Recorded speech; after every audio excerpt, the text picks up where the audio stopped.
ओम। मेरी आवाज़ आ रही है सबको? आवाज़ मेरी आ रही है सबको? हाँ ठीक है। आपकी उधर से आवाज़ कट रही है कुछ, आप जो बोल रहे हो उसे वो मेरे लिए कट रही है। मेरी तो नहीं कट रही कहीं आपको? ठीक। मेरी आवाज़ भी कट रही है?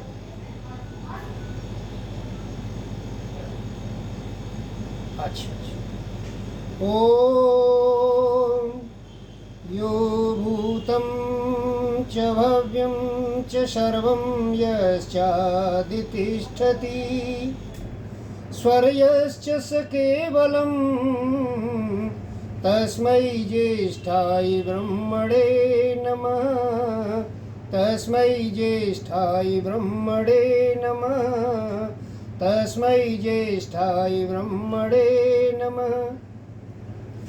तीनों कालों का जिसे पूरा यथावत ज्ञान है, सृष्टि सारी में प्रतिष्ठित बस वही भगवान है स्वयं सुख रूप केवल मुक्तिदाता नाम है। उस महात्म ब्रह्म को श्रद्धा समेत प्रणाम है।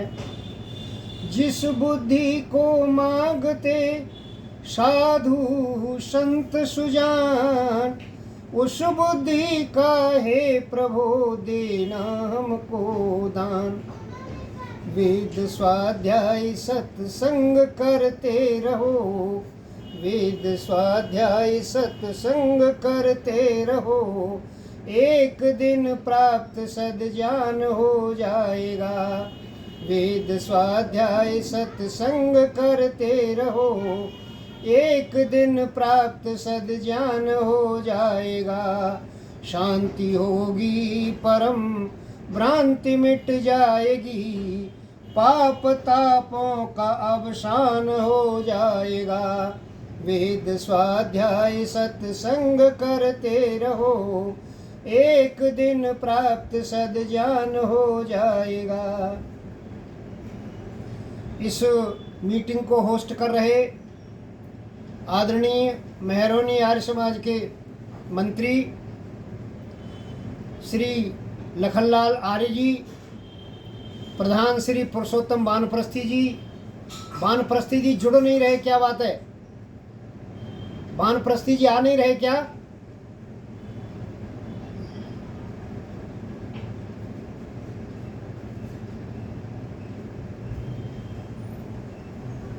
अत्यंत श्रद्धा की भाजन वंदनीय मातृशक्ति एवं धर्म प्रेमी सज्जनों और प्यारे बच्चों, ईश्वर की महान कृपा है जिसकी कृपा से इस प्रकार के शुभ अवसर हमें प्राप्त होते हैं, जिसमें कुछ देर बैठ करके कुछ धार्मिक चिंतन हम करते हैं और सुनते हैं।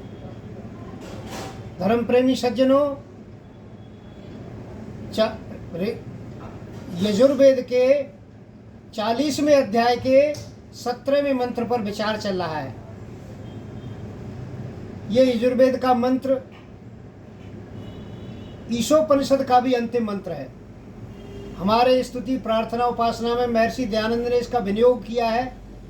बहुत ही उत्तम कोटि का मंत्र है। मंत्र तो सारे ही ठीक हैं, लेकिन इसका जो भाव दिया हुआ है वो एक भक्त के लिए बहुत ही प्रेरणा देने वाला है। जब भक्त जो है संसार को देखता है, अपने कर्मों को भी देखता है, इसको देख करके उसे ये पता चलता है कि मैं बार बार प्रयास कर रहा हूँ, मेरे संस्कार कुछ ऐसे बन चुके हैं कि जो मुझे अच्छे कर्म के लिए प्रेरित नहीं कर रहे। जो मुझे अच्छे कर्म को मैं स्वयं प्रवृत्त होता हूँ, लेकिन वो आगे मुझे चलने नहीं दे रहे।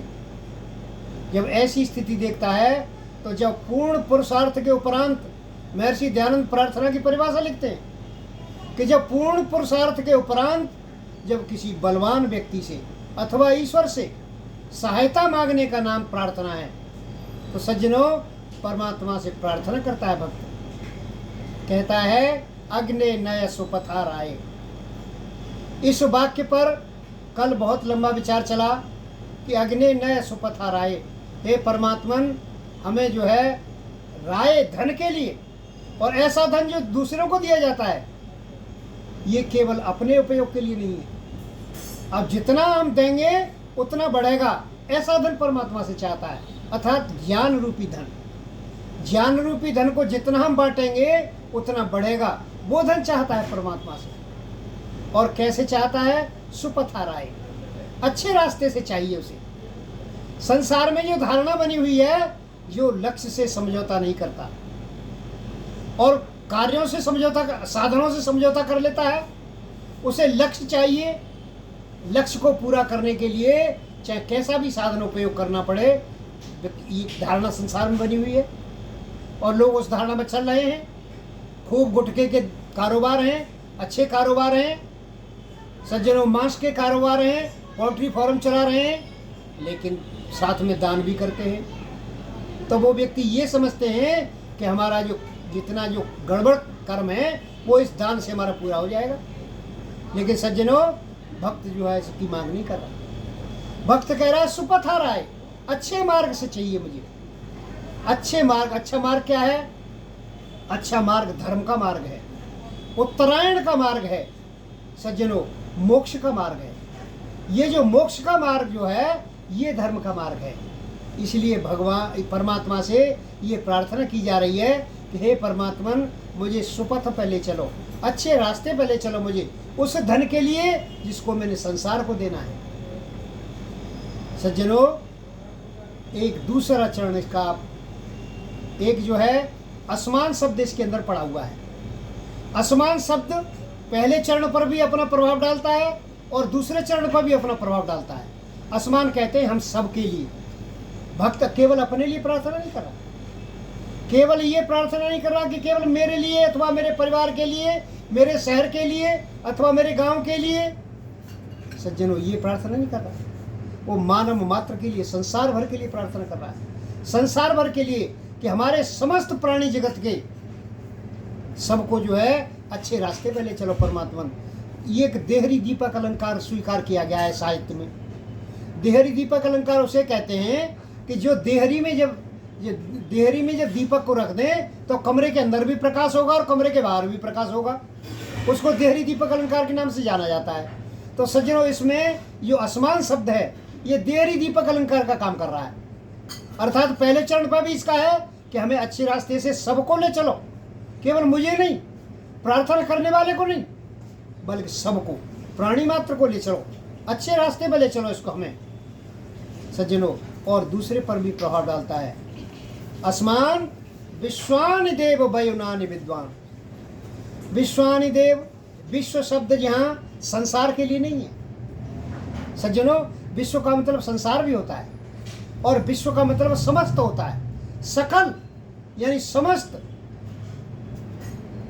अस्मान विश्वानि देव, जो समस्त संसार का देव है, जो समस्त प्राणी मात्र का जो देव है, जो सबसे अग्रणी है, सबसे आगे ले जाने वाला जो देव है, ऐसा वो परमात्मा वयुनानि विद्वान। हमारे वयुनान कहते हैं ज्ञान और कर्म को, हमारे ज्ञान को भी जानता है, कर्म को भी जानता है। जैसे ही हमारे दिल में विचार पैदा होता है, अंदर बैठे हुए परमात्मा को झट से पता चलता है, वो जान जाता है कि ये क्या सोच रहा है। सज्जनों, दूसरा व्यक्ति नहीं जान सकता। हमारे साथ धर्मपत्नी रहती है दिनों रात, वो हमारी विचार को नहीं जान सकती। सज्जनों, हमारे परिवार के सदस्य रहते हैं, वो हमारे विचार को नहीं जान सकते। मानसिक स्थिति को दूर दूर से कुछ कुछ तो जान सकते हैं, लेकिन समस्त को नहीं जान सकते। लेकिन सज्जनों, परमात्मा सबको जानता है, सब समस्त संसार के ज्ञान को जानता है और संसार के कर्म को जानता है। कौन व्यक्ति क्या कर्म कर रहा है सज्जनों, उसने एक व्यवस्था कायम की हुई है। आप ये ना समझें कि परमात्मा हर आदमी के पीछे लगा हुआ है, ऐसे करता है जैसे हम नौकरों के पीछे लगे रहते हैं। परमात्मा ने सबके अंदर एक एक चिप डाली हुई है, एक एक पेन ड्राइव डाली हुई है सबके अंदर। वो पेन ड्राइव सारा का सारा रिकॉर्ड करती है, परमात्मा के पास पहुंचाती है सज्जनों, उसके मास्टर कंप्यूटर में पहुंचाती है। यदि आज की भाषा में मैं कहूँ तो मास्टर कंप्यूटर में सारे के सारे ज्ञान और कर्म पहुंचते हैं, परमात्मा को तुरंत पता चलता है। वयुनानि विद्वान, विद्वान कहते हैं जानने वाला। परमात्मा सब कुछ जानने वाला है। क्यों जी, ये बात हम स्वीकार कर लें, परमात्मा सब कुछ जानने वाला है। हम तो बहुत से ऐसे कर्म करते हैं कि हम ये सोचते हैं कि हम केवल हम ही कर रहे हैं, देख रहे हैं। सज्जनों, हमारे कुछ कर्म ऐसे हैं जिनको हम स्वयं जानते हैं कि ये हमारा काम ठीक नहीं है, ये हमारा काम ठीक है, इन बातों को हम स्वयं जानते हैं। लेकिन कुछ कर्म हमारे ऐसे होते हैं जिनको हम स्वयं नहीं जान पाते, अपनी गलती को हम स्वयं जान नहीं पाते, उसको दूसरे लोग जानते हैं। उसको हम नहीं जान पाएंगे, दूसरे लोग जान पाते हैं उसको। और सज्जनों, कुछ कर्म हमारे ऐसे हैं कि न तो इनको हम जान सकते हैं, न दूसरे जान सकते हैं, उनको केवल और केवल विद्वान पुरुष जान सकते हैं, जिनको कर्म के सिद्धांत का पता है, जिनको ज्ञान है, जिनको वैदिक साहित्य का अनुभव है, सज्जनों योग मार्ग का अनुभव है, ऐसे विद्वान लोग कर्मों को जानते हैं। और कुछ कर्म हमारे ऐसे होते हैं कि न तो जिनको हम जानते हैं, न दूसरे जानते हैं, न विद्वान जानते हैं, उनको योगी लोग जानते हैं जो योग मार्ग पर चल रहे हैं। सज्जनों, कुछ कर्म हमारे ऐसे हैं जिनको न हम जानते हैं, न दूसरे जानते हैं, न विद्वान जानते हैं, न योगी जानते हैं, उनको केवल और केवल ईश्वर जानता है। लेकिन हम क्या समझते हैं कि हम जो है छुप करके जो कर्म करते हैं हम, सज्जनों, तो हम ये समझते हैं कि ये किसको कोई नहीं देख रहा। लेकिन ये विज्ञान से सिद्ध है, ये वैदिक साहित्य से सिद्ध है कि बने रणे शत्रु जलाग्नि मध्य महारणवे प्रणवत मस्तकेवा। बने, हम वन में जाकर के, एकांत में जाकर के कार्य करें, रण के मैदान में कार्य करें, शत्रुओं के बीच में हम कार्य करें, रहें, जल के बीच में चले जाएं, अग्नि के बीच में चले जाएं, महारणवे पर्वत मस्तकेवा, चाहे कितने भी समुद्र के बीच में चले जाएं अथवा पर्वत के मस्तक पर चले जाएं। सज्जनों, लेकिन परमात्मा से कोई कर्म हमारा छुपता नहीं। इसलिए परमात्मा जो है हमारे समस्त कर्मों को जानता है। सज्जनों, परमात्मा कैसे जानता है हमारे कर्मों को? परमात्मा की बनाई हुई सारी की सारी सृष्टि है। संसार में हम देखते हैं कि कुछ कार्यों को तो हम करते हैं, संसार के कुछ पदार्थ ऐसे हैं जिसको मनुष्य निर्माण कर सकता है। इस संसार को देख करके ही परमात्मा का ज्ञान होता है। सज्जनों, संसार में जितने भी पदार्थ हैं, जो कुछ पदार्थ ऐसे हैं कि हम बना सकते हैं उनको, मकान हैं, अन्य सामान हैं, उपयोगी सामान हैं, और उनमें तारतम्य भी दिखाई देता है। पर हम लोग ये कभी कभी ये समझ जाते हैं कि परमात्मा के कार्य में तो तारतम्य ही नहीं है। हम जब बाग लगाते हैं तो एक क्रम से लगाते हैं और उसमें ये पता होता है कि कौन सा पेड़ कहाँ लगा हुआ है, एक लाइन से लगाते हैं। लेकिन परमात्मा का तो कोई लाइन ही नहीं है। वो वन उगाता है तो वहाँ कोई क्रम नहीं है उसका। लेकिन सज्जनों, वहाँ भी परमात्मा का सिद्धांत काम करता है। बगैर सिद्धांत के नहीं वो हो रहा कोई भी कार्य, वहाँ उस तरह का सिद्धांत कार्य करता है। हम जब नहर बनाते हैं तो बड़ी ठीक नहर बनाते हैं, एक जैसी गहराई रखते हैं, एक जैसी लंबाई एकदम सीध में रखते हैं। लेकिन परमात्मा की नदियाँ टेढ़ी मेढ़ी हैं सारी की सारी, कहीं उथली हैं, कहीं चौड़ी हैं, कहीं कोई क्रम नहीं है इसका। तो ऐसा लगता है कि ये जो परमात्मा की बनाई हुई चीज़ है, हम जब घर बनाते हैं तो बड़े अच्छी तरह से बनाते हैं, लेकिन परमात्मा के बनाए हुए पर्वत हैं, उनका कोई क्रम नहीं। तो हमें ऐसा लगता है कि जैसे परमात्मा का तो कोई क्रम नहीं, हमारा क्रम है। लेकिन सज्जनों, हम उन बनाए हुए सामान को पूर्णतः जान नहीं सकते। उसका आदि मूल परमेश्वर परमात्मा महर्षि दयानंद ने पहले लिख दिया है कि संसार के जितने पदार्थ हैं और जो पदार्थ विद्या से जाने जाते हैं, उन सबका आदि मूल परमेश्वर है। परमात्मा सबको जानता है। कैसे जानता है? कि वो परमात्मा सर्जन करता है, वो सर्जन करता है संसार का। हम लोग सर्जन नहीं कर सकते संसार का। सज्जनों, जड़ पदार्थ के अंदर मैं कल एक बात बता रहा था कि जड़ पदार्थ जितने भी भौतिक पदार्थ हैं वो सारे के सारे जड़ होते हैं, लेकिन सारे जड़ पदार्थ भौतिक नहीं होते। भौतिक सारे जड़ पदार्थ नहीं होते। सज्जनों, ये केवल सांख्य दर्शन मानता है और दर्शन कुछ दूसरे मानते हैं। एक चरक शास्त्र है, आयुर्वेद है, वो कुछ और मानता है। हमारी इंद्रियों को भौतिक नहीं मानते, ये अहंकारिक हैं, अहंकार से उत्पन्न हुई हैं और सूक्ष्म हैं, सूक्ष्म पदार्थ हैं। तो परमात्मा कैसे जानता है? कि सूक्ष्म इंद्रियों से। उसके पास भौतिक इंद्रियां नहीं है। परमात्मा के पास जो कहते हैं ना, बिन पग चले सुने बिन काना और कर बिन कर्म करे विधि नाना, आनंद रहित सकल रस भोगी और बिन वाणी बत्ता बड़ी होगी। उसके पास कहीं वाणी नहीं, कोई मुख नहीं, बल्कि विश्व तो मुख, संसार उसका मुंह है। सज्जनों, ये कहा गया है। तो परमात्मा जब जो है कैसे जानता है, सूक्ष्म इंद्रियों के द्वारा जानता है। तो इसका सर्जन करता है परमात्मा, और सर्जन करता है तो हम भी बहुत सी चीज़ों का सर्जन करते हैं, लेकिन सज्जनों प्रतिप्रसव हम नहीं कर सकते। किसी पदार्थ को उसी अवस्था में हम नहीं पहुंचा सकते। एक बार हमने लकड़ी काट ली और उसका फर्नीचर बना लिया, तो पुनः उस लकड़ी की अवस्था में, जो पेड़ की अवस्था में थी वो लकड़ी, उस अवस्था में हम नहीं पहुंचा सकते। ये काम केवल परमात्मा का है। परमात्मा अन्वय और व्यतिरेक, साहित्य में, दर्शनों में 2 शब्द दिए गए हैं। अन्वय कहते हैं सर्जन को, परमात्मा सर्जन करता है, और जीवात्मा जो है सर्जन करता तो है लेकिन व्यतिरेक नहीं कर सकता, उसको उस अवस्था में नहीं ला सकता पूरा जिस अवस्था में वो था। लेकिन परमात्मा ये काम करता है। आप साइंस को, ज़्यादातर लोग साइंस पढ़े हुए हैं, साइंस के सिद्धांत को जानते हैं कि जब किसी जड़ पदार्थ में हम कोई धक्का लगावें तो वो इतनी दूर तक चलता जाएगा जितनी दूर जो है उसमें ताकत लगी हुई है, कोई एक्सटर्नल फोर्स जितनी लगी हुई है उतनी दूर तक वो पदार्थ आगे तक चला जाएगा। लेकिन उस फोर्स के जैसे ही समाप्त होगा वो तुरंत जो है वो गिर जाएगा या वो रुक जाएगा। अब वो प्रतिप्रसव नहीं हो सकता, लौट नहीं सकता अपने आप। सज्जनों, संसार का सर्जन कैसे हो रहा है? वैज्ञानिक लोग ये मानते हैं, आज का विज्ञान ये बताता है कि एक गोला था और वो गोला फटा, और फटने के बाद बिखर गया चारों तरफ, जो आज हमें गैलेक्सियों के रूप में नजर आ रहा है। वो सारा का सारा गोला फटा, और फटने के बाद लगातार गैलेक्सियां जो है वो बढ़ती चली जा रही हैं। 1 अरब 97 करोड़ वर्ष हो गए सज्जनों, लगातार गैलेक्सियों की दूरी बढ़ती चली जा रही है। ये दूरी कम नहीं हो रही, कोई गैलेक्सी ठहर नहीं रही है एक जगह पे, लगातार दूरियां बढ़ती चली जा रही हैं गैलेक्सियों की, ये वैज्ञानिक लोग बताते हैं। लेकिन इनका प्रतिप्रसव कब होगा सज्जनों? एक निश्चित सीमा पर जाकर के। संसार इतना बड़ा है, अभी तक 1 अरब 97 करोड़ वर्ष हो गए इनको दूर जाते हुए, और लगातार दूर चलती चली जा रही है। कितना बड़ा संसार है ये, आप अंदाजा करिए। और वो सारा का सारा संसार पादोवश्य विश्वभूतानि, 1/4 हिस्से में है ये सारा का सारा परमात्मा के 1/4 हिस्से में है।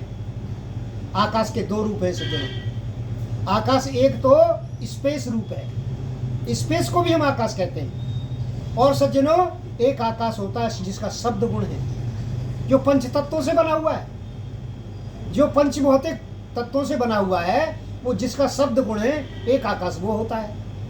तो आकाश इतना बड़ा परमात्मा ने संसार स्पेस बनाया हुआ है कि लगातार 1 अरब 97 करोड़ वर्ष से लगातार गैलेक्सियां दूर होती चली जा रही हैं। सज्जनों, इसके अंदर परमात्मा ने एक सूर्य बनाया है। सूर्य कैसा बनाया है जी? सूर्य जो है ऐसा बनाया है हाइड्रोजन का जो है एक बम का गोला। कितना हाइड्रोजन इसके अंदर है आप अंदाजा नहीं लगा सकते इसका। और उस हाइड्रोजन से होता क्या है? हाइड्रोजन सीधा नहीं चमकता, वो हीलियम में तब्दील होता है, हीलियम बनता है उसका। साइंस के लोग बताते हैं कि उसका हीलियम बनता है, और हीलियम चमकदार पदार्थ होता है, वो संसार को आलोकित कर देता है, प्रकाशित कर देता है।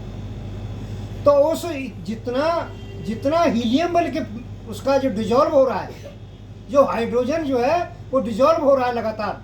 वैज्ञानिक लोग कहते हैं कि सूर्य की भी उम्र है, सूर्य भी एक दिन समाप्त हो जाएगा, क्योंकि जो है जितना उसके अंदर बारूद भरी हुई है, वो जब पूरी बारूद समाप्त हो जाएगी तो वो एक दिन समाप्त हो जाएगा, एक दिन। तो ये जो हीलियम बन रहा है, ये हीलियम प्रतिप्रसव कैसे हो, ये संसार का कोई व्यक्ति नहीं कर सकता, ये परमात्मा ही करता है। ये क्या करता है कि जैसे ये सारी की सारी गैलेक्सियां सिकुड़ना शुरू कर देंगी, और जितना समय इसको हीलियम को प्रसारित करने में लगा है, डिजॉल्व करने में लगा है, उतना समय इसको जो है प्रतिप्रसव में लगेगा, इसका जो अन्वय व्यतिरेक में लगेगा। तो व्यतिरेक कितना समय लगेगा कि पूरी जितनी सृष्टि चलती है उतनी ही सृष्टि जो है वो प्रलय अवस्था में रहती है। प्रलय अवस्था जो है उसकी एक व्यतिरेक अवस्था है, उसको पुनः जो है प्रकृति को उसी रूप में लाने वाली अवस्था है। और जब पुनः आएगी तो फिर दोबारा वही उतना ही हाइड्रोजन तैयार हो जाएगा, और फिर वो उतना ही हीलियम। लगातार ये सृष्टि चल रही है और क्रम चल रहा है सृष्टियों का। सृष्टि आती है जाती है, आती है जाती है। तो ये जो सृष्टि का क्रम है परमात्मा कर सकता है, संसार में कोई नहीं कर सकता। और सज्जनों, दर्शनों में तो ऋषियों ने बड़े आनंद लिए हैं। ऋषि जो हैं आपस में प्रश्नात्मक शैली में, जहाँ जहाँ दर्शनों के विचार मिलते हैं वो प्रश्नात्मक शैली में मिलते हैं। ऋषियों ने कहा कि भाई ये बताओ कि बगैर कर्ण के परमात्मा के कोई कर्ण नहीं है, तो ये पंचभौतिक कैसे तैयार हो गया, ये संसार तैयार कैसे हो गया, परमात्मा के तो कोई कर्ण नहीं है। बिना कर्ण के, जैसे कुम्हार जब घड़ा बनाता है तो चक्र हस्तादि साधन उसके पास होते हैं, और सारे साधनों के अलावा उसके पास हाथ, आंख, नाक और जितने भी पदार्थ हैं वो सारे के सारे उसके पास होते हैं, तब वो बना पाता है। तो अब ये बताइए कि ये परमात्मा कैसे बना रहा है, उसके पास तो कुछ भी नहीं है। तो सज्जनों, वहाँ परमात्मा को ये कहा गया है कि परमात्मा के पास इसकी शक्तियाँ हैं। आँख की, जैसे मैं बता रहा था कि ये जो आयुर्वेद में ये जो शक्तियाँ हैं हमारी, ये जो हमारी इंद्रियाँ हैं, आयुर्वेद में इनको भौतिक बताया गया है। भौतिकानि इंद्रियाणि आयुर्वेद, ये वाक्य आता है वहाँ पे। ये इंद्रियां हमने जो है सांख्य दर्शन में पढ़ा कि ये इंद्रियां सूक्ष्मभूत है, ये अहंकारिक है, ये जो है केवल सॉफ्टवेयर मात्र है, हार्डवेयर नहीं है। लेकिन आयुर्वेद जो है इसको हार्डवेयर बताता है। हार्डवेयर कहता है, वो कहता है कि भाई वो इंद्रियां तो भौतिक हैं, क्योंकि आयुर्वेद जो है वो भौतिक पदार्थों का इलाज करता है। आँख जो है, आँख जो हमारे जो गोलक दिखाई दे रहे हैं, आयुर्वेद इसका इलाज करता है। आयुर्वेद जो शक्ति है ना, दृक शक्ति, उसका इलाज नहीं कर सकता आयुर्वेद। आयुर्वेद कान जो दिखाई दे रहे हैं हमें, जो कान के जो गोलक हैं, इनका इलाज आयुर्वेद करता है, दूसरा कोई नहीं कर सकता। दूसरा जो है वो जो श्रवण शक्ति है, उसका इलाज आयुर्वेद नहीं कर सकता। तो वो आयुर्वेद भौतिक मानता है इनको, जबकि जो है ये सूक्ष्मभूत है। तो परमात्मा के पास सूक्ष्मभूत इंद्रियां हैं। जब जीवात्मा का मोक्ष होता है तो सारे के सारे ये जो स्थूल इंद्रियां हैं, ये जो भौतिक जड़ अहंकार की जो इंद्रियां हैं, वो सारी टूट फूट के बराबर हो जाती हैं। और जब बराबर हो गई तो फिर क्या होगा जी, आवाज कट रही है, ये आवाज आ रही है कि आवाज कट रही है। अब देखिए, तो ये जो सूक्ष्मभूत इंद्रियां हैं, ये इंद्रियां परमात्मा के पास है। परमात्मा के पास वो सॉफ्टवेयर है। तो जब जीवात्मा से जब सारा का सारा छूट जाता है तो फिर देखता कैसे जीवात्मा? जीवात्मा तो फिर भी देखता है। ये जरूरी नहीं है कि उसके पास ये उपकरण हो तभी जीवात्मा देखे, क्योंकि देखने वाला हमारे जो कान हैं, हमारी जो आंखें हैं, हमारी जो नासिका है, ये तो केवल और केवल साधन मात्र हैं। देखने वाला कोई और है। आंख देखा नहीं करती कभी भी, देखने वाला अंदर बैठा हुआ है। आंख तो साधन मात्र है उसका। कर्ण श्रवण जो है वो साधन मात्र है। वो साधन जो है कभी भी अपने आप अपने लिए नहीं हुआ करता। साधन हमेशा पर दूसरे के लिए होता है। संघार्थ परातत्वात्, अर्थात जो अवयवी तत्व है, जो अवयवों से बनता है, वो हमेशा दूसरे के लिए हुआ करता है। तो ये जीवात्मा के साधन है। तो वो ये बताया गया वहाँ कि भाई ये जो दिया हुआ है ना, क्योंकि विश्वतः चक्षु संसार का चक्षु, संसार जो है वो परमात्मा का चक्षु है, और विश्वतोमुख संसार में उसका हर जगह उसका मुंह मौजूद है। तो ये जो अपाण पादो जबनो ग्रहीता, बिना पानी के वो सबको पकड़ता है, पकड़ लेता है, जकड़ लेता है एकदम। तो ये जो शक्ति है, ये शक्ति कहाँ से आई? उसके पास तो ऑर्गन नहीं है। तो सज्जनों, ये साहित्य में मिलता है, वेद में मिलता है, इसलिए वेद प्रमाण है कि परमात्मा के पास शक्तियाँ हैं, भौतिक पदार्थ नहीं है उसके पास ये भौतिक पदार्थ नहीं है। लेकिन परमात्मा के पास जो सूक्ष्म जो हमारे जो उपकरण हैं, इनकी शक्तियाँ उसके पास मौजूद हैं। इसलिए सज्जनों, वो संसार का सर्जन कर देता है। तो फिर प्रश्न करते हैं ऋषि कि भाई सर्जन, मान ली बात आपकी कि बगैर हाथ पैरों के वो निर्माण कर देता है, क्योंकि जो चीज़ अंदर होती है, जो पेट के अंदर जो निर्माण होता है, माता के पेट के अंदर गर्भ में शिशु का निर्माण होता है, माता को कोई हाथ पैर नहीं लगाना पड़ता, कोई हाथ पैर संसार में किसी को नहीं लगाना। लेकिन एक व्यवस्था से हो रहा है, वो एक व्यवस्था डाल दी गई है परमात्मा के द्वारा। सज्जनों, तो फिर ये हो सकता है संसार परमात्मा के अंदर ये सारा का सारा संसार है। इसमें हो सकता है कि परमात्मा को प्रयास ना करना पड़ता हो। लेकिन जरा ये तो बताओ कि परमात्मा का प्रयोजन क्या है इसको बनाने में? भाई परमात्मा तो उसके लिए कामना कोई उसके अंदर है नहीं। साहित्य वेदों में ऐसा प्रमाण मिलता है कि अपाण अकामो धीरो अमृतः स्वयंभू, रसेन तृप्तः न कुतश्चनो न। अकाम है, परमात्मा को कोई कामना ही नहीं है, और धैर्य है, वन है, और अमृत है, और स्वयंभू है, यानी अपने जो है कार्य में किसी दूसरे की मदद नहीं लिया करता, और स्वयं प्रकाशमान है, अपने प्रकाशमान होने में किसी दूसरे की मदद नहीं लिया करता। जैसे देवकी के घर में कृष्ण जन्मे थे, लेकिन आज लोग मानने को तैयार नहीं है। आज कहते हैं जी ईश्वर है ये, तो भाई इन्होंने तो माता पिता का सहारा लिया है, वो तो स्वयंभू है, किसी का सहारा लेता ही नहीं। सज्जनों, न कुतश्चनो न, उसके अंदर कोई न्यूनता नहीं है। हम लोगों के पास न्यूनता होती है तो हम बाजार जाते हैं सामान खरीदने के लिए, हमारा प्रयोजन होता है तो हम किसी प्रयोजन को सिद्ध करने के लिए कोई हम कार्य के लिए प्रवृत्त होते हैं। लेकिन परमात्मा में तो कोई न्यूनता नहीं है, तो फिर ये क्यों संसार बनाता है, किस झगड़े में पड़ता है वो परमात्मा? सज्जनों, ये इसका जवाब ऋषि देते हैं आपस में। ऋषि कहते हैं कि ये तो लोकवत्तु लीला कैवल्यम, ये संसार के समान, जैसे संसार में लीलाएं देखने को मिलती हैं, ये तो उसका क्रीड़ा मात्र है, खेल मात्र है परमात्मा का, केवल और केवल खेल मात्र है। जैसे खेल हम खेलते हैं, जब कोई खेल खेलते हैं तो उसमें ज़्यादा न तो बुद्धि ज़्यादा खर्च होती है और न ज़्यादा हाथ पैरों से मेहनत करनी पड़ती है। तो जिस कार्य में ज़्यादा मेहनत ना करनी पड़े तो उस खेल में बड़ा आनंद आता है हमको, हम आराम से खेल लेते हैं। तो परमात्मा को तो कोई मेहनत करनी नहीं पड़ती, परमात्मा का तो केवल इच्छा मात्र से प्रकृति जो है सारी व्यवस्था प्रकृति करती है। तो सज्जन, उसका जब प्रयोजन, उसकी लीला जो है लीला मात्र है, तो ये लीला क्यों करता है ये परमात्मा? उसको क्या ऐसी इच्छा है परमात्मा लीला करता है? तो सज्जनों, लीला इसलिए करता है कि संसार में ही देखा जाता है कि व्यक्ति अपने प्रभाव को जमाने के लिए, अपने प्रभाव को दिखाने के लिए, वो प्रभाव ऐसा नहीं कि कोई किसी के ऊपर थोप रहा हो। महान पुरुष ऐसा किया करते हैं कि अपना ज्ञान, अपना प्रभाव संसार में बखेरते हैं, क्योंकि वो संसार को अपने नज़दीक लाने के लिए। ठीक परमात्मा भी अपने संसार के लोगों को अपने समीप लाने के लिए कि ये परमात्मा के पास आ जाए, क्योंकि इसी तरह से ज्ञान का भी समझो भंडार, और कहें जिसे परमात्मा प्रभु ईश्वर करता है। परमात्मा ज्ञान का भंडार है, इसे समझाने के लिए परमात्मा अपने प्रभाव को जमाने के लिए ये संसार का निर्माण करता है। संसार इसीलिए निर्माण करता है कि जिससे लोग परमात्मा के पास जाएं, परमात्मा के पास चले जाएं। सज्जनों, ये उसका एक वो है। और लीला कैवल्यम कैसी है? लीला कैवल्यम, लीला जो शब्द है वो श्लिष्ण धातु से बनता है। श्लिष्ण धातु, श्लिष्ण कहते हैं चिपकना। परमात्मा जो है संसार को ईश्वर की तरफ लाने के लिए, ईश्वर की तरफ प्रेरित करने के लिए द्रावयतु धातु भी बनती है इससे। परमात्मा प्रेरणा देने के लिए कि संसार जो है ये मोक्ष की तरफ बढ़े। अब भोगापवर्गम दृश्यम, ये संसार भोग और अपवर्ग के लिए है। हम जो है संसार का भोग करें, लेकिन वो भोग हमारा अपवर्ग को ले जाने के लिए हो, अपवर्ग की तरफ जाने के लिए हो। हमारा भोग केवल संसार के चक्कर में फंसने के लिए नहीं हो।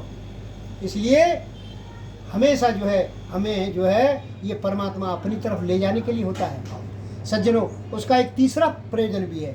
संसार में ऐसा देखने को मिलता है कि संसार में बहुत से ऐसे लोग काम करते हैं कि जो स्वयं के लिए नहीं होता, तभी करते हैं। सरकार सड़क बनाती है तो जो सरकार में जो लोग बैठे हुए हैं केवल वही चलते हैं उस सड़क पर, संसार चलता है। संसार के कल्याण के लिए बनाते हैं।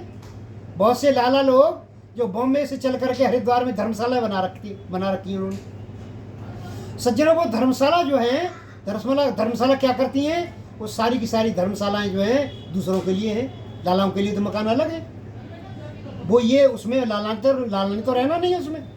तो संसार में ये देखा जाता है कि दूसरे के लिए बनाते हैं। इसलिए परमात्मा भी वही उसी रास्ते पे चलता है, परमात्मा भी उसी रास्ते पे चलता है सज्जनों।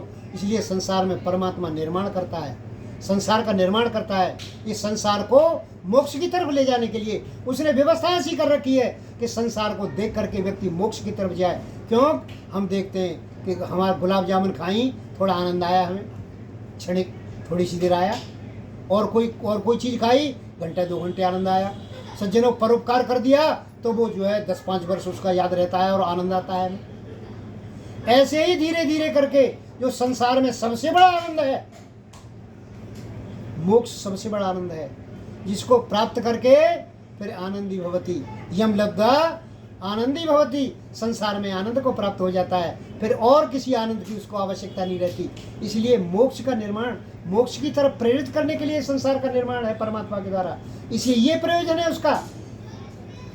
तो सज्जनों फिर इसी प्रश्न करते हैं, कहते हैं कि आप ये बताइए कि संसार में मोक्ष के लिए परमात्मा ने निर्माण कर दिया, तो ये संसार में ये देखने को मिलता है, इसमें जो वैषम्य देखने को मिलता है कि कोई तो धनवान बना दिया परमात्मा ने, कोई गरीब बना दिया।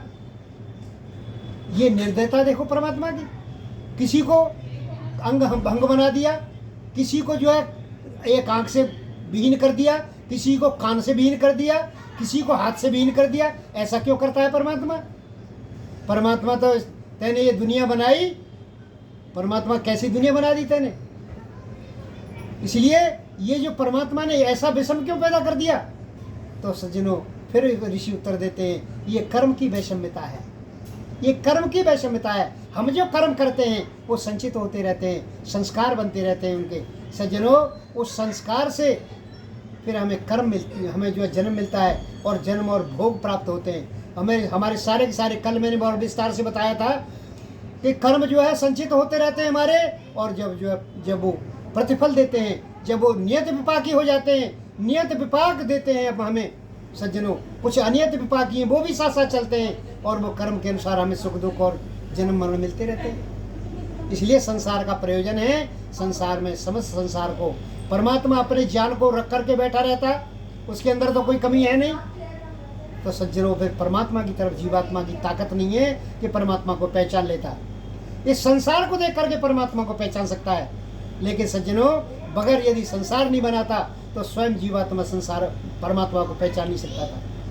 परमात्मा की पहचान उसके कण कण में है, उसकी विशेषता जो है संसार में, ऐसी ऐसी चीजें संसार में विद्यमान है जिसको देख करके, जैसे मैं सूर्य का वर्णन कर रहा था, इतना बढ़िया सूर्य बनाया है परमात्मा ने, और इतना प्रतिप्रसव जब करेगा तो इसको हाइड्रोजन को इकट्ठा होने में भी इतना समय लगेगा जितना समय सृष्टि के चलने में लगता है। इसलिए सज्जनों ये जो हीलियम निकल के आ रहा है, ये हीलियम पुनः हाइड्रोजन में जब परिवर्तन होगा उसका भी इतना ही समय है। इसलिए परमात्मा को कहा गया कि अस्मान विश्वान देव वयुनान विद्वान। हे परमात्मन, आप हमारे सारे कर्मों को जानते हो, हमारे जितने भी संसार के कर्म हैं उन सबको आप जानते हो। इसलिए ये इसीलिए कहा गया क्योंकि परमात्मा अन्वय और व्यतिरेक का करने वाला है, वो प्रतिप्रसव भी करता है, सृष्टि का सर्जन भी करता है। इसलिए सज्जनों हम नहीं जान सकते, क्योंकि न तो हम प्रतिप्रसव कर सकते हैं संसार को, न तो हम बना सकते हैं और न इसका प्रतिप्रसव कर सकते हैं, वापस उसी अवस्था में ले जाने के लिए नहीं ले जा सकते। संसार में प्रकृति तत्व को ये कहा गया है, वेद में अथर्ववेद में वर्णन है कि अर्धयन विश्वम भुवनम जजान। आधा संसार में प्रकृति तत्व जो है रज सत्व रज तम जो गुण थे परमात्मा के, उसने आधा तो अपने पास बचा के रख लिया, वेद कहता है, अथर्ववेद कहता है, और आधे से वो संसार बना रहा है। आधे से वो संसार बना रहा है। अर्धम भुवनम जजाना, अर्धेन विश्वम भुवनम जजाना। आधे पदार्थों से जो पदार्थ कुछ बचा के रखे हुए, जो कुछ जैसे जीवात्मा का मोक्ष हुआ, और मोक्ष होकर के जब मोक्ष पूरा हुआ तो उस जीवात्मा को फिर दोबारा वही सारे के सारी इंद्रियां और मन देना पड़ता है बना के। तो परमात्मा ने कुछ तत्व अपने पास बचा के रखे हुए, उन बचा के फिर दोबारा पुनः उनके लिए निर्माण कर देता है।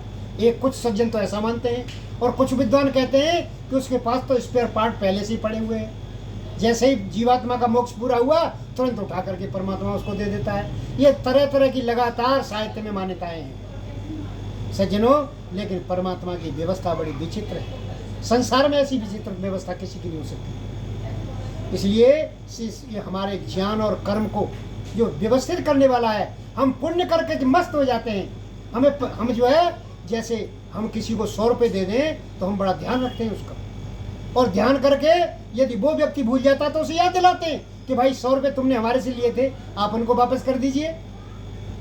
लेकिन सज्जनों जीवात्मा को पता है, पूरा का पूरा दान कर दिया संपत्ति किसी ने, जीवात्मा को पता है कि संपत्ति बेकार नहीं है, ये संपत्ति मेरे खाते में लिख गई है, परमात्मा ने मेरे खाते में लिख दी है, और वो खाते में जब खुलेगी मुझे मिल जाएगी। ब्याज सहित मिलेगी सज्जनों। परमात्मा का पूरा विश्वास है जीवात्मा, इसलिए मस्त हो जाता है, किसी से मांगता नहीं, दान किया हुआ पैसा मांगता नहीं कोई। क्यों? कि वो परमात्मा के खाते में लिखा हुआ है। इसलिए सज्जनों, परमात्मा सारे ज्ञान और कर्म को जानता है। परमात्मा ज्ञान और कर्म को यदि जानने की व्यवस्था नहीं होती तो फिर जीवात्मा की भी स्थिति नहीं होती। इसलिए जीवात्मा के प्रत्येक ज्ञान को, प्रत्येक कर्म को हम कैसा भी कार्य करें, हम कैसा भी कार्य करें, परमात्मा को तुरंत झट से पता लगता है। और सज्जनों, तुरंत जैसे ही कर्म समाप्त हुआ तुरंत कर्माशय में चला जाता है वो, और कर्माशय में कर्म गया फिर उसका पाप पुण्य रूप फल मिलता है हमें। ये पूरी की पूरी व्यवस्था जो है, ये व्यवस्था पूरी की पूरी विद्यमान है। ऐसा नहीं है कि सब व्यवस्था विद्यमान ना हो सज्जनों। ये इसलिए वेद कहता है कि भक्त जो है प्रार्थना कर रहा है कि भगवान हमारे सारे कर्मों को आप जानते हो, हमारे ज्ञान को जानते हो। मेरे अंदर वो ज्ञान नहीं है कि जिससे आपको प्राप्त कर सकूं, ये तो मैं आपकी सहायता से ही आपको प्राप्त कर सकता हूं। इसलिए वहाँ ईश्वर प्रणिधान का व्यवहार किया है। योग दर्शन में ये ईश्वर प्रणिधान बताया गया है। ईश्वर प्रणिधान क्या है सज्जनों? प्रारंभिक अवस्था का अलग है, मध्यम अवस्था का अलग है, और उच्च अवस्था का अलग है। जब ईश्वर प्रणिधान प्रारंभिक अवस्था का व्यक्ति करता है तो अपने स्थूल दुर्गुणों को दूर करता है। परमात्मा की तरफ जाने के लिए, मोक्ष मार्ग की तरफ जाने के लिए, उत्तरायण की तरफ जाने के लिए अपने सारे के सारे पुराने दुर्गुणों को दूर करता है। पहले जो पुराने दुर्गुण हैं, जिसे दुर्व्यसन हमारे अंदर बसे हुए हैं, कोई शराब पीता है, कोई बीड़ी पीता है, कोई और दूसरे काम करता है, तो सज्जनों पहले वो छोड़ने होते हैं। ये प्रारंभिक अवस्था का ईश्वर प्रणिधान करता है। वो मध्यम अवस्था का सर्व क्रियाणाम परम गुरु अर्पणम, सारी क्रियाओं को ईश्वर को अर्पण करता है। और सज्जनों, जब उत्तम कोटि का जो ईश्वर प्रणिधान है वो जो है वो केवल और केवल अविधान मात्रेण, केवल ईश्वर का ध्यान करने मात्र से, यानी तपस्या इतनी उच्च कोटि की हो चुकी है कि वो ध्यान मात्र से उसका सारा का सारा सिद्ध हो जाता है। इसलिए सज्जनों, परमात्मा से कोई चीज छिपती नहीं है। परमात्मा बहुत उच्च कोटि का ज्ञानवान है। इसलिए प्रार्थना कर रहा है भक्त कि हे परमात्मन, आप हमारे सारे के सारे ज्ञान और कर्मों को आप जानते हो, हम कुछ नहीं बता सकते आपको, आप स्वयं हमारे कर्मों को जानते हो। इसलिए परमात्मन, हमें ऐसे मार्ग पे ले चलो, ऐसे रास्ते पे ले चलो, सुपथ के रास्ते पे ले चलो सज्जनों।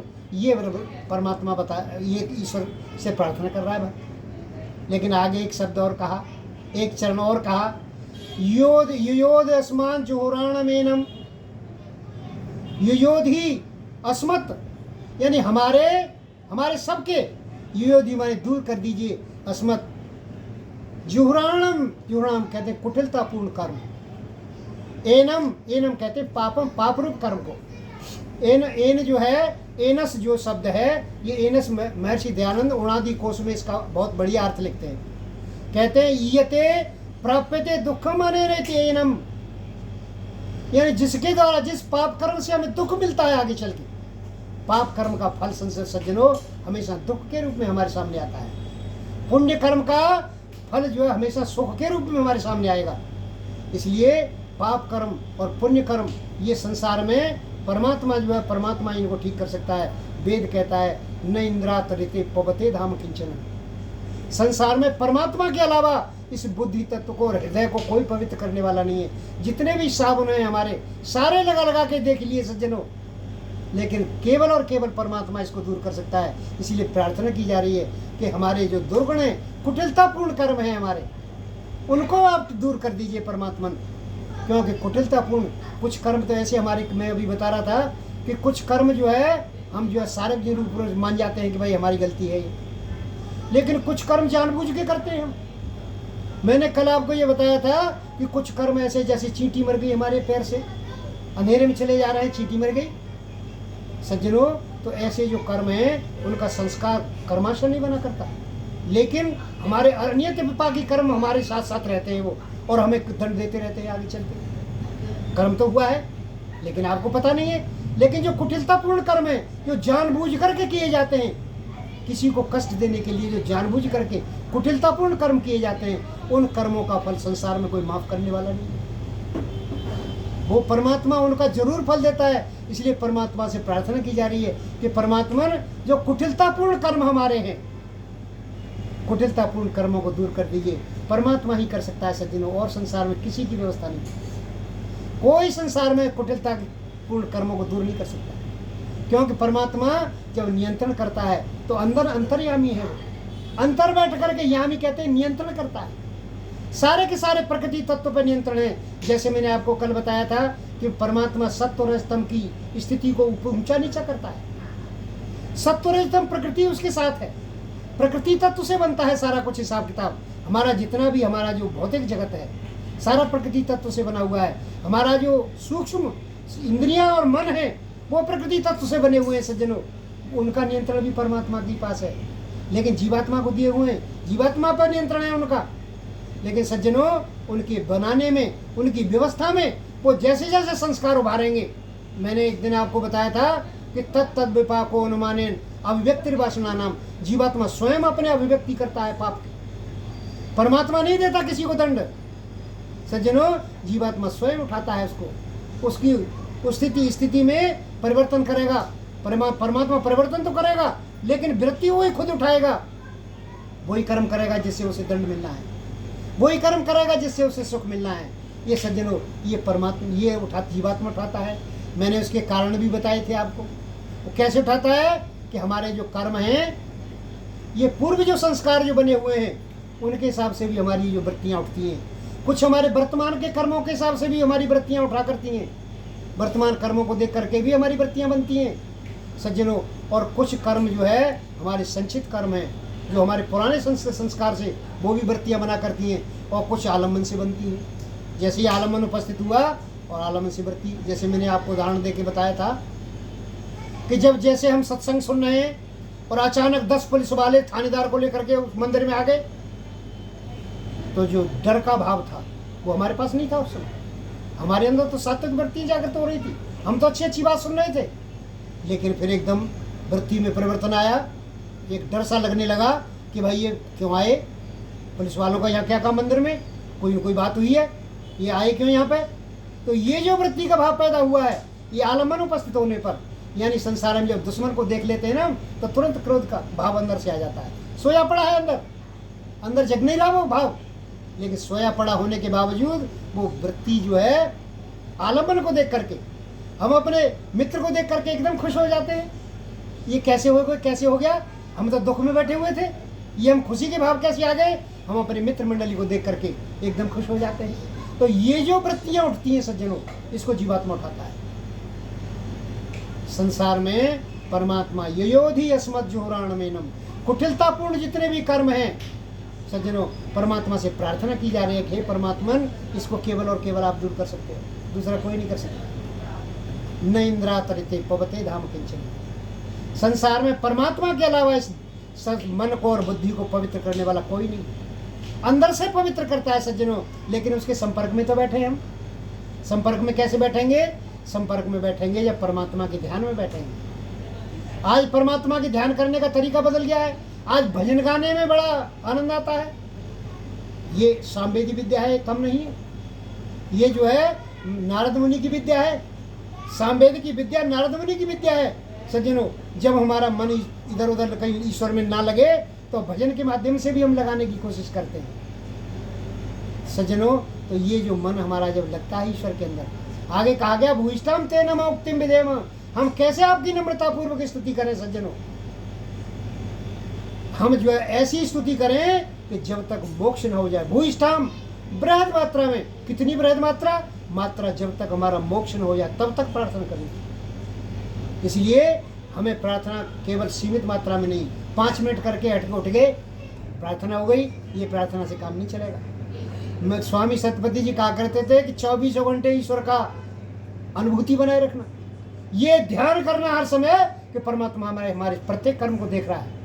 somebody is watching my work, कोई मेरे काम को देख रहा है, समझ लो। ये अनुभूति हर समय बनाए रखना, परमात्मा के सोने में जागने में हर समय ये अनुभूति बनाए रखना। तो ये अनुभूति नहीं बनाएंगे तो भूयिष्ठाम ते नमः उक्तिम विधेम, ये नहीं होगा। परमात्मन मैं तो ऐसी स्तुति करना चाहता हूँ। देवस्य सवितुः परिस्तुति, वेद मंत्र में कहा है कि ऐसी स्तुति करना चाहता हूँ कि जब तक मोक्ष न हो जाए तब तक हम आपके आनंद में रहें। सज्जनों ये आनंद तभी प्राप्त होगा हमें जब इस आनंद से हम जो है जब स्तुति इस तरह की करेंगे। लेकिन आज स्थिति का बड़ा बदल गया है। आज हम कम से कम मेहनत करना चाहते हैं, सारे काम को बड़ा समय देंगे हम, सब कामों के लिए हमारे पास समय है, लेकिन ईश्वर के लिए समय नहीं है हमारे पास। किसी से कहा जाए भी सत्संग हो रहा, सुन लो जरा जा करके, समय ही नहीं है। और गप मारने के लिए समय है उसके पास, और ताश खेलने के लिए उसके पास समय है, सोने के लिए उसके पास समय है। सज्जनों, सारा का सारा समय सोने में व्यर्थ बीत रहा है। मनुष्य का जीवन बड़ा अमूल्य जीवन है। एक एक मिनट जो है इसके लिए आवश्यक है। एक एक मिनट खराब नहीं करनी है हमें, एक एक मिनट का सदुपयोग करना है। सज्जनों, बहुत छोटी उम्र है, 100 वर्ष कुछ भी नहीं होते। लोग ये कहते हैं कि जी 100 वर्ष काम इतना ये क्या कर जाता है जीवात्मा कि 100 वर्ष का जीवन बिताने के बाद इसे 84 लाख योनियों में जाना पड़ता है। सज्जनों, यदि परमात्मा का ध्यान नहीं किया, वेद मंत्र जो है केनोपनिषद का वेद में जिसने परमात्मा को जान लिया तब तो ठीक है।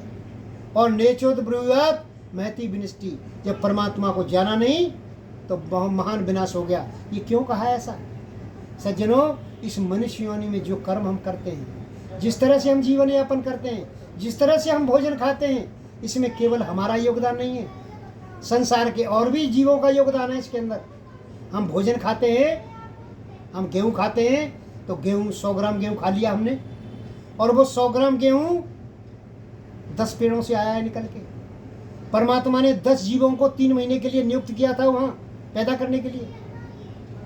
उन 10 जीवों की 3 महीने की मेहनत भी उसके अंदर शामिल है। उसका कीमत आपने नहीं दी, आपने तो किसान की कीमत दे दी जो किसान ने किया था। आपने उन जीवों की कीमत दी जो आपको गेहूं पैदा करके दिया है जिसने।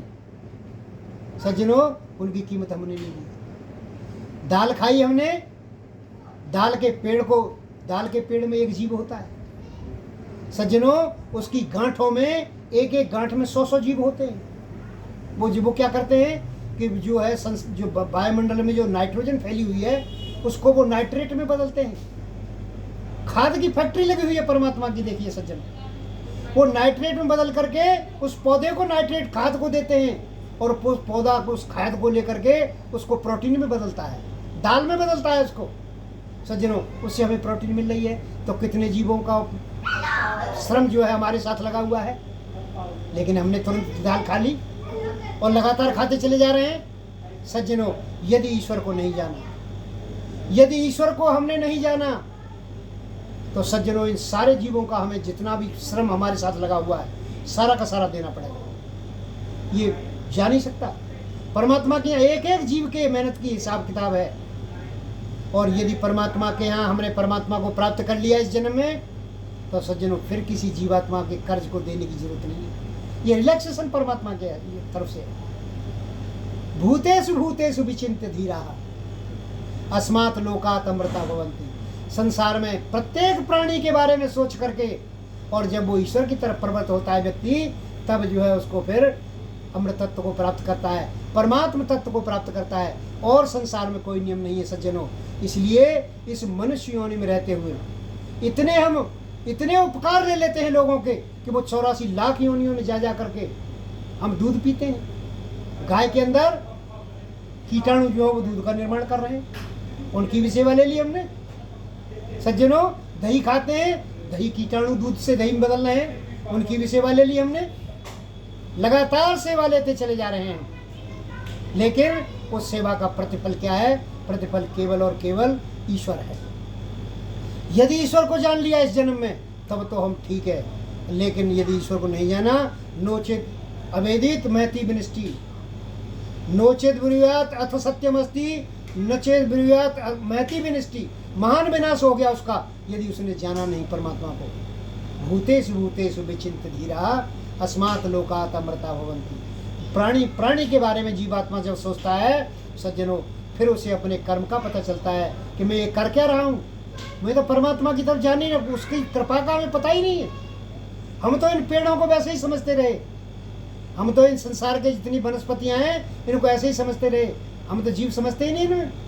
लेकिन सज्जनों, इन सारे के सारे वृक्ष वनस्पतियों में जीवात्मा हैं, हमारे उपकार के लिए लगी हुई हैं, उपकार करके निकल जाती हैं। वो परमात्मा की व्यवस्था ऐसी है। और सज्जनों, वो हमारे लिए उत्पन्न कर रही है सारा का सारा। यदि हमने ये नहीं सोचा तो महान विनाश हो जाएगा।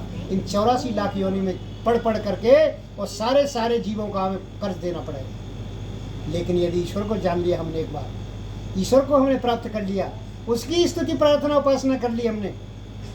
ये ऋषि लोग ऐसे समय नहीं बिताया करते थे। नारद, व्यास, विश्वामित्र, नारद मुनि, भारद्वाज लोमस ऋषि आदि जो कहा में हैं, और सब निस्दिन ईश्वर की महिमा में ही मग्न रहे, जिनका यश वेद और पुराण सदा गाम है। शीत घाम वर्षा सब वन में ही सहन करी, ताही को सालग्राम पूर्ण बतावे हैं। और आज काल के मनुष्य थोड़े से जीवन पे अटार और अटारी न्यारी न्यारी बनवावे हैं। आज तो 100 वर्ष भी जीवन नहीं, लेकिन 4-4 मंजिल के 10 मकान पड़े हुए हैं। आज मकान बनाते ही चले जा रहे हैं। लेकिन सज्जनों, जिनकी 300 वर्ष उम्र हुआ करती थी, वो कभी भी मकान की कोशिश नहीं करते थे, झोंपड़ी में निवास करते थे। सज्जनों, हमारे यहाँ एक डॉक्टर धर्मवीर थे, आपने देखा होगा, परोपकारिणी सभा के प्रधान रहे हैं। परोपकारिणी सभा के प्रधान प्रोफेसर की कुर्सी से रिटायर हुए थे। मैंने उनसे एक बार पूछा, हमारे यहाँ आए वो, तो मैंने कहा जी आपने अपना परिवार घर नहीं बनाया कहीं आपने? वो परोपकारिणी सभा में बच्चे उनके रहते थे। कहने लगे यदि मैंने घर बना लिया तो टोंटी बदलने में ही सारा समय निकल जाएगा, ईश्वर का ध्यान नहीं कर पाऊंगा मैं, संसार का उपकार नहीं कर पाऊंगा मैं। सज्जनों, ऐसे भी धर्मात्मा हमारे यहाँ पैदा हुए हैं, आपने देखा होगा उनको, उनका कोई भी मकान नहीं है। अब उनकी धर्मपत्नी ने उनकी पेंशन से कुछ लिया है, बताया है कुछ दिन पहले, लेकिन अब तक उन पर कोई मकान नहीं था। लेकिन आज हम क्या कर रहे हैं? लगातार मकान पर मकान, मकान पर मकान बनाते चले जा रहे हैं। सज्जनों, सारा का सारा समय जो ईश्वर के ध्यान में बीतना चाहिए, क्योंकि हमें आगे का पता ही नहीं है। जिस चीज़ का पता नहीं होगा, ईश्वर का पता न होने से फिर ईश्वर की तरफ बढ़ नहीं सकता। इसीलिए तो ईश्वर का प्रयोजन है ये कि संसार को मेरा पता चले, मोक्ष के रास्ते का पता चले। इसीलिए तो भोगापवर्गम दृश्यम, ये जो दृश्य जगत है, दृश्यमान जगत जो संसार में परमात्मा ने बनाया है, ये भोग और अपवर्ग के लिए है। भोग परमात्मा का, भोग और अपवर्ग जो दोनों सिद्ध कर सकता है सज्जनों, वो व्यक्ति जो है सफल है जिंदगी में। यदि भोग करता रहा, अपवर्ग से दूर रहा, तो सज्जनों महान विनाश हो गया। परमात्मा के इस नियम को हम समझें, इसलिए परमात्मा से प्रार्थना की जाए कि अग्नि न सुपथाराय, हे परमात्मन आप अच्छे मार्ग पर ले चलो, हमें ऐसा संपत्ति दो जो सबको दान करूं मैं, ऐसा ज्ञान दो परमात्मन, हमें ज्ञान की कामना की जा रही है। और असमान विश्वान देव वयुनानि विद्वान, संसार में परमात्मा मैं कुछ छिपा नहीं सकता आपसे। ऐसा संसार में मेरे पास कोई ताकत नहीं है कि कोई चीज़ आपसे छिपा लूँ, आपसे तो सब चीज़ खुली हुई है। मेरे प्रत्येक कर्म को और ज्ञान को जानते हो आप, आपसे कोई कर्म छिपा हुआ नहीं है। इसलिए सज्जनों, युयोध अस्मद जोराण में ना, हमारे जो पाप का रूप कर्म है, जो कुटिलतापूर्ण कर्म है, जिनको जानबूझ कर हम कर्म करते हैं, और ऐसा छिप के जानबूझ करके करते हैं कि कोई दूसरा ना देख ले, लेकिन सज्जनों उसका संस्कार बनता है, उसका संस्कार बनता है सज्जनों। और संस्कार बनने के बाद वो संस्कार फल के रूप में हमारे पास आता है, हमें उसका फल मिलता है, जन्म के रूप में, भोग के रूप में, आयु के रूप में उसका फल भोगना पड़ता है हमें। इसलिए सज्जनों, कोई भी ऐसा कर्म नहीं है जो परमात्मा की निगाह से बच सके।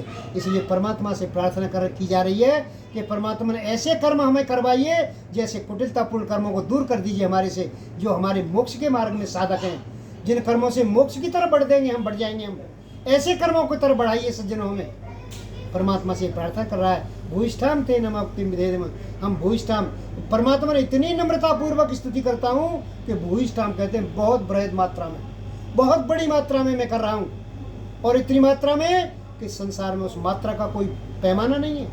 मात्रा का पैमाना केवल इतना है कि जब तक मोक्ष ना हो जाए तब तक प्रार्थना करता हूँ। इसलिए इस प्रार्थना को करें, हम ऐसी प्रार्थना करें सज्जनों। हमारा जो भविष्य का जीवन है, अब तक जो गई सो गई भगवान, आगे मैं अब संभालूं मैं, और प्रेम पास में बंधा आपके गीत प्रेम से गालूं मैं। परमात्मा के ऐसे गीत गाओ सज्जनों, जो प्रेम, परमात्मा के प्रेम पास में बंधना है, उसके प्रेम में बंध करके तभी हमारा उद्धार होगा, हमारा अगला जन्म सुधरेगा। और जन्म सुधरने के बाद लगातार जो है, एक बार यदि संस्कार पड़ गया, निरुद्ध संस्कार, निरुद्ध अवस्था का भी संस्कार पड़ता है, हम समाधि में बैठ जाते हैं, उसका भी एक संस्कार बनता है हमारा। वो संस्कार लगातार बढ़ता चला जाए, और पूर्ण निरुद्ध अवस्था जब हमारी हो जाएगी, असंप्रज्ञात समाधि में परमात्मा के दर्शन होंगे सज्जनों, मोक्ष की प्राप्ति के दर्शन, मोक्ष प्राप्त हो जाएगा। संसार के सारे सुख से वंचित हो जाएंगे हम। सज्जनों, संसार का सुख क्षणिक है, इसके अंदर 4 तरह के दुख मिले हुए हैं, और सज्जनों इससे हम परेशान भी हो जाते हैं। जब मीठा खा लेते हैं तो नमकीन की इच्छा होती है, और नमकीन खा लेते हैं फिर मीठे की इच्छा होती है। ये लगातार एक क्रम चल रहा है, लेकिन परमात्मा का आनंद ऐसा नहीं है। परमात्मा का आनंद ऐसा आनंद है कि जिसको प्राप्त करके यम लब्ध्वा आनंदी भवती, ऐसा आनंद है कि फिर और किसी आनंद की आवश्यकता नहीं रहती, संसार में और किसी ज्ञान की आवश्यकता नहीं रहती। इसलिए परमात्मा का आनंद सबसे श्रेष्ठ है। इस मंत्र में इसी की प्रार्थना की गई है। हम सभी का ये दायित्व है कि हम जो है केवल सुनकर के ना रह जाएं। सज्जनों, बहुत से लोग कहते हैं, जब समाज में मैं जब निकलता हूँ, कहते हैं जी प्रवचन तो आपने बहुत अच्छा दिया। मैंने कहा जी क्या अच्छा दिया, कुछ याद रहा? बोल जी ये नहीं कह सकते हम क्या अच्छा दिया।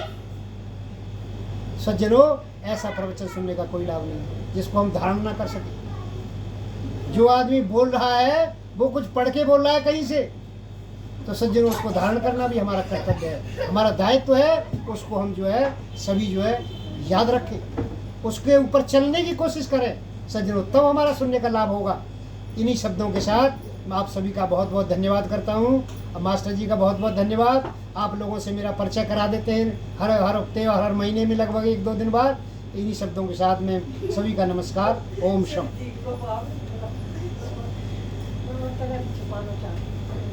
कैसे लेटा के